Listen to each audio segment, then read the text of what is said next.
Çeşmelere göre Türkmenistan'ın hökümet işgärlerinin içinde täze bir moda däp ornaşypdyr.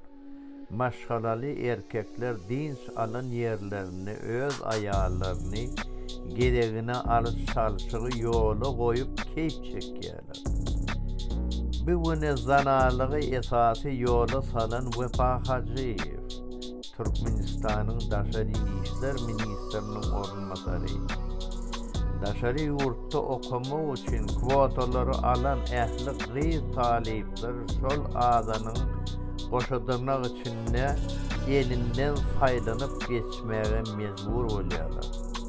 Şonuň üçin Hacıyewiň aýaly hem maşgala we palylygy bilen baglanyşykly kynçylyk çekmeýär we azgynlyga başuran ýerine garaşmak üçin wagt ýitirmeýär.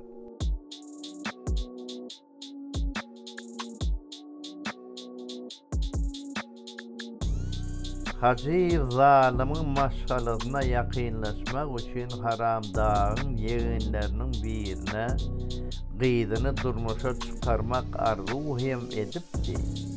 Emma Hacıyewiň aýalynyň ärine goşadyrnak üçin gizlin kömekçileri saklayan nagbaradaky myşmyşlar haramda urugynyň gulagyna ýetdi.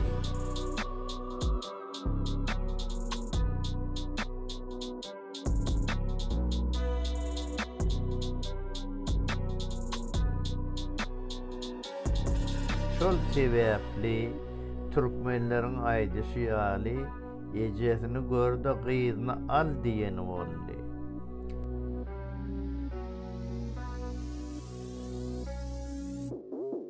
Netijede Hacıyewiň gyzynyň Angliýada tejribe geçmeginden soň onuň karierist telekeçilen birine bermäge mejbur boldy we gyzy ýan mejliste işleýär.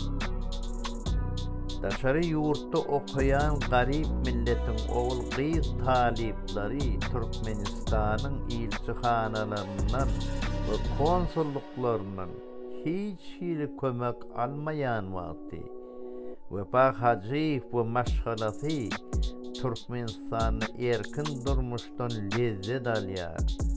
Ogly bolsa Birleşen Arap Emirliklerde okuýar. Olarda ýurtdan çykmak we ýyna gelmek bilen baglanyşykly hiç mesele döräňär.